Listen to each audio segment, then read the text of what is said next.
What's up guys, Ghast here.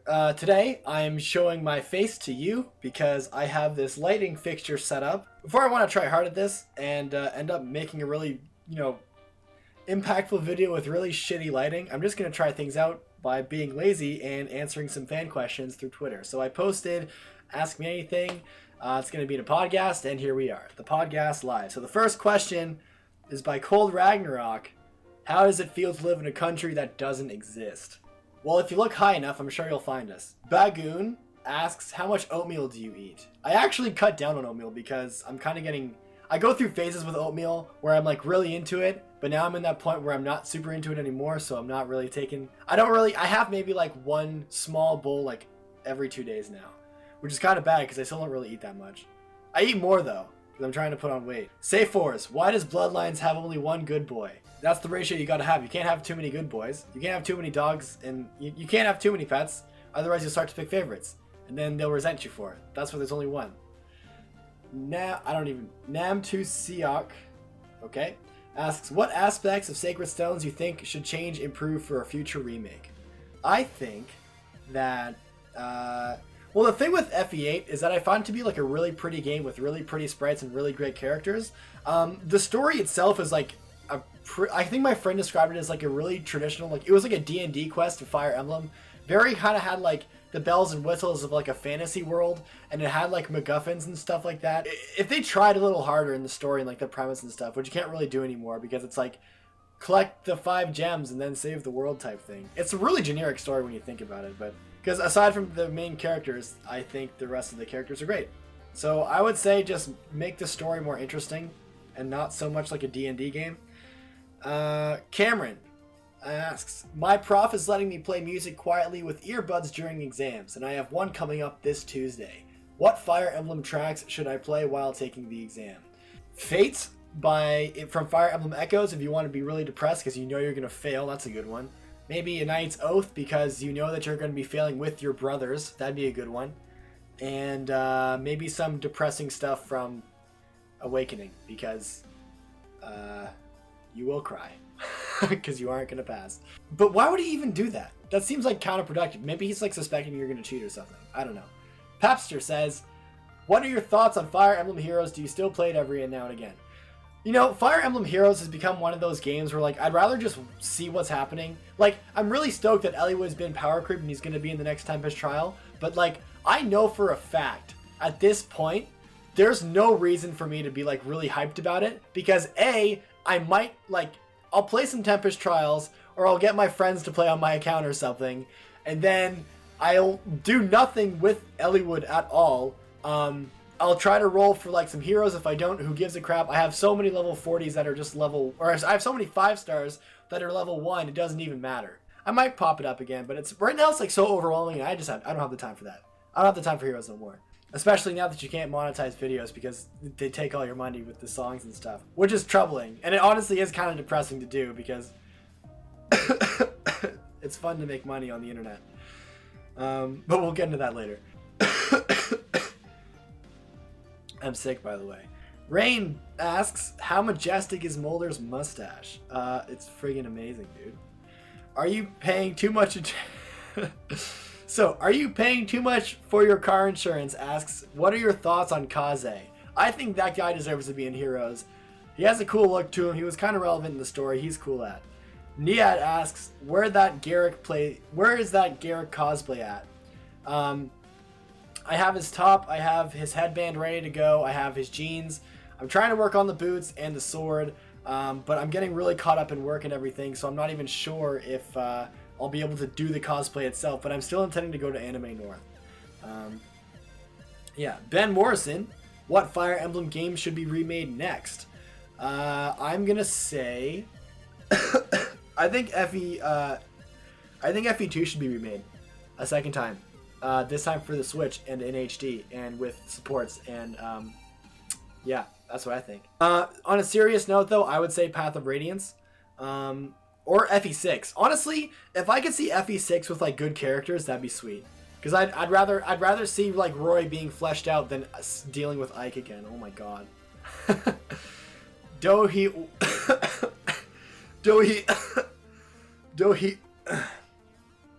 Dohi Wario, had to get through that name, asks, opinion on Shadow Dragon.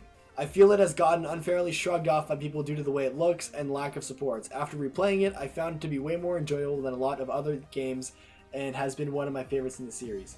I haven't played it. I've played a few chapters. I haven't really gotten into it, so I couldn't really tell you, man. I like the artwork, except for the animations. I like that kind of realistic style that FE11 and FE12 have. So that's to that's credit, and that's about it.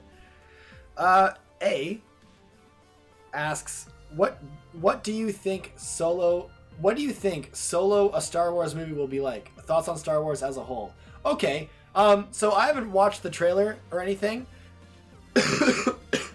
for the Solo movie, but I did watch The Last Jedi, and it was okay. I mean, it was really pretty to watch. I thought there were some pretty silly scenes in it. There were some parts that I didn't really like that much, but I've never really been a huge Star Wars fan at all. The notoriously bad 3 ones, like that trilogy, I was like, this is dumb. I didn't like it at all. And then I thought for the most part that, like, The Force Awakens was okay. I thought the movie was solid enough. It was really pretty to look at, which I guess was, you know, the good part about it. I think as a movie itself, it was fine. I think it pissed off a lot of people, but I'm not really in that group, so I don't really care. The Belching Dragon. If you could have any feature return to FE16, like the Trinity of Magic, bonus EXP, some more powerful stabs, what would it be? I think FE16 is probably going to take advantage of the fact that it's like an actual like 3D kind of world type thing. I imagine some like elevation thing is going to be a factor in that somehow, some way, in a similar format as this, so maybe that'll actually happen, which would be pretty neat. We'll have to see. Early game staff usage from FE2, FE4, FE2, FE5, Echoes, like being able to use staffs early is really, really cool. And we'll see if that stuff kind of brings back, I guess. I'm gonna make a more detailed like hopes for FE Switch video soon, because I think it'd be cool to do. Peter, a YouTuber friend of mine, asks, for FE Switch, would you want intelligent systems to go back to HD sprites or 3D models? If we could have, like, I don't know, man, HD sprites are always so sweet. You can get so creative with HD sprites. Honestly, I think it would be really, really cool if they did HD sprites. I just have that kind of love for it. That'd be so sick. I think it'd be super sweet, but I think they might just go with 3D models. If they did HD, I would not. I'm kind of neutral to both, but I'm actually kind of leaning towards HD sprites because I wonder what that even means, like what they would even look like and stuff. Treatise Art Jackson. So lately, between drawing, programming, work, school, and games, I've noticed as I get older, I have to cut more things out of my life, and games are definitely falling out of my loop. Has the same thing happened to you between work and YouTube? Yes, it has. But I actually wanted to address this in another video. I work, full-time, 5 times a day. That's not what I meant to say. Five days a week. Weekends are off. But at the same time, I think my channel is starting to move in a different direction.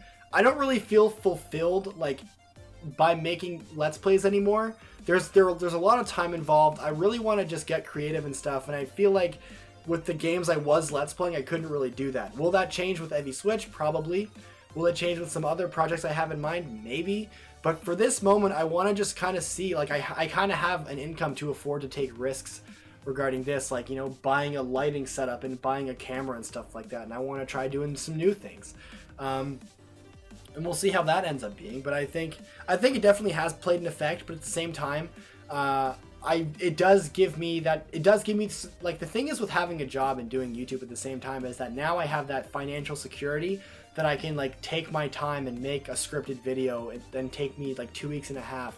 Upload schedule so far in the past, for the past month has been like my Zeke video, like a Heroes review video, and like 3 support sciences, which I really like, that kind of really fulfilling, driven, written scripted videos that I really like doing, because it feels so much more rewarding and so much more fulfilling than playing like 2 weeks worth of a Let's Play. It really is, and I'm really happy. I'm okay with that reality. I'm okay with, like, having a full-time job and being able to have that stability and that peace of mind, knowing that if I don't upload for 2 weeks, then I'm not screwed. And then if one of the thing I do upload, like the Garrick Support Science, which honestly I think is one of my favorite videos I've ever made. I really, really like it. And that's only because I have all this free time to really think. And these whiteboards behind me give me that like freedom to just kind of think of ideas and think of things to do. I really like, you know, it might not be the most active thing, but even like my growths and stuff, like my growths, the RNs have been good to me. No, my growth as a channel, if you look at like Social Blade, it rises a lot better because, you know, my scripted videos are things worth sharing. If you wanted to like grow on YouTube, you don't do Let's Plays over and over again. It stunts your growth because no one's going to share a video of like part fucking 37 of some Let's Play. You do it, if you want to get something shared, you talk about something in a positive way or whatever, and you make it scripted and you make it genuine, and that's like that thing that people want to show their friends. That's how you grow on YouTube, and I'm still doing that, and I'm still growing, which makes me satisfied. It gives me solace in knowing that I'm still growing despite taking my time more often. Steven, if you were tasked to remake an Effie game, what would it be and what changes would you make to said game? I'd remake Effie 6 and I'd make it not bad. Val asks, how is your doggy Zeke doing? He got fixed. Treatise Art Jackson asks again, also kind of curious about your education. Your support sciences have a very professional structure and tone, like a well put together essay. Do you have an English major or any other degree? Do you value college education? This is an interesting one. I took sociology, so that's where I really learned how to read and write critically. There's definitely aspects of, you know, essay writing that come into the support sciences when the introduction is more like what I'm going to talk about, how I talk about it, how I argue things, my diction, that kind of stuff. The really cool thing about doing support science videos is that I don't have, like, I'm not being graded, so I can kind of throw in like some Ghast-isms. Some guy even commented in the Garrick video that he hates the fact, like sarcastically, that I will have all this uppity and like proper diction, and then they're boys for life, just right there, because that's just like my style of writing, I guess. So it is very like it does come from an education background. I took sociology, but I definitely learned how to read and write, and definitely learned how to think critically. But and that has been, and with that knowledge, I've been able to apply it in real life. And I think I'm becoming more of like a smart and like fulfilled person from that, if that makes any sense. So it definitely has its upsides for sure. Maybe not the prices. Maybe it's too much for the money, but I definitely think I learned a lot from university, life-wise.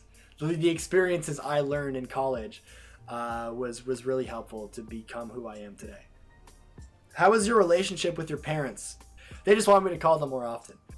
What other content do you plan on making? Ghast videos with my face in them. Blue Dragon asks, where did you get the idea for Bloodlines? Can we expect an update anytime in the future? I got the idea for Bloodlines. It kind of just came up out of nowhere, really. It just happened. I don't even remember the story. It used to be like, it didn't have to do anything with what it was before, but then it just had an epiphany where I was like, oh, this would be really sweet. It was really inspired by Shining Force, as you would have guessed. And I'm actually actively working on the next patch now, and I'm hoping that it can get released, or I can at least make a trailer by the end of the month, which is going to be pretty cool. I Can Logic asks, what's your favorite way for characterization to be done? Supports, base conversations, talks. Supports, man. Supports are so cool, man. Supports, oh my god, they're the best thing. They're the funnest thing to like read, man. I love reading supports. When I'm at work and I'm bored, I'll just like open up supports and start reading them and stuff. Joe Doe GD. Who is the best Effie trap? Libra. Libra's great, man. He has great supports. If you consider him. Yeah, you know what, you would. You would. He's great, man. Libra's amazing. Mark Hersey. What kind of unit would you be and which stats? I'd be a paladin with high luck and high skill. Brent, is your Awakening Iron Man dead? Yeah. I beat Awakening, though, finally. Gummy Gamer asks, how do you ask a question? Well, I don't know. Last one for today. Who are your favorite female and male lord and why? So for female lord, I'm going to say... that was a tough one. Probably like Celica, honestly. I think she's really cool. I really like her place in Echoes and what she does. I was actually, in fact, thinking of making a Celica support science, which would be a pretty hot topic. I think it'd be pretty cool. She has really nice art and stuff, so it would definitely look like a nice video. And for a male lord, shit, Elliewood, because I made a support science on him that was 41 minutes long, and he's the best. But yeah, Eliwood's great. Chrom is actually really cool too, in fact. I like Eliwood and Chrom, Hector. Alm's decent. Man, Alm's good. I like Guide and Alm more than Echo's Alm, just like conceptually. Have an announcement. If you guys haven't noticed, the shirt I'm wearing, it's the Ghast shirt. So these shirts are super clean. They're mom approved. My mom really likes them. Yeah, so I actually ordered 25 of these shirts. And I'm wearing the 25th one, so there's 24 left. There's 12 larges and 13 mediums? No, there's 12 larges and 12 mediums left. I gave priority to my former patrons before, and now I have about maybe like 10 shirts left. They're a mix between medium and large. So if you do want to get a shirt, they're $20 Canadian. So it's cheaper American, but the shipping will vary depending on how far you live from me. I live in Atlantic Canada, so it will vary. Sometimes it might be a little bit more expensive if you're American and it has to go through customs and stuff. I'm really just kind of playing the field and seeing how this stuff kind of works. I'm trying to go local. I don't want to do like the Teespring route where I get like $2 on each shirt, where I know I can make more money doing it like this. And it would be more interesting and more hands-on to do. And I got a lot more control over it too. So if you guys want to order a shirt and you see this part of the video, and you really want one, and you've already emailed something or you have it prepared, it's ghastalt@gmail.com. It's in the description. And just say that you're interested in getting a shirt. There's so little of them that I can actually afford to like talk and like email respond back and stuff. So I would appreciate that if you sent an email if you were interested. It's first come first serve for this first batch. There really is like 10 shirts left. So if you end up being first and you want to get a shirt and you're interested, email that, contact me. If I respond to you, then you got priority and you got a shirt. So that's all for me. I hope you guys enjoyed, and I'll catch you in the next one. Deuces.